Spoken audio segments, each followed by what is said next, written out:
Thanks very much. May is Mental Health Awareness Month. It's a time when we focus on promoting mental wellness and reducing the stigma surrounding mental illness. ABC 22's Benny Nazai has more details for us.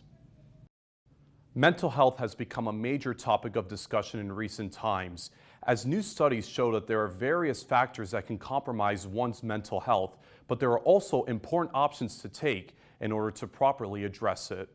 The importance of mental health is kind of everything to me.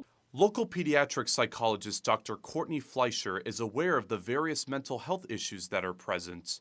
Many mental health problems that exist today were aggravated by the COVID-19 pandemic. However, much of these problems were building up prior to COVID, and they have created a lingering impact as we enter a post-pandemic world. We actually started to see some declines and some worsening of mental health and loss of connection prior to the pandemic.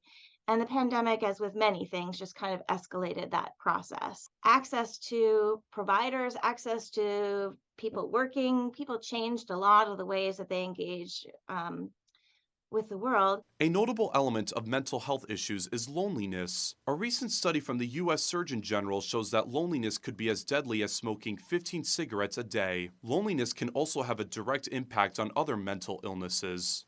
Anxiety, depression, which tends to isolate us more and can increase feelings of suicidality and self-harm. Another recent study shows that the Green Mountain State is the fourth best state in the U.S. for mental health care. Much of this is due to Vermonters having a positive outlook on broad circumstances.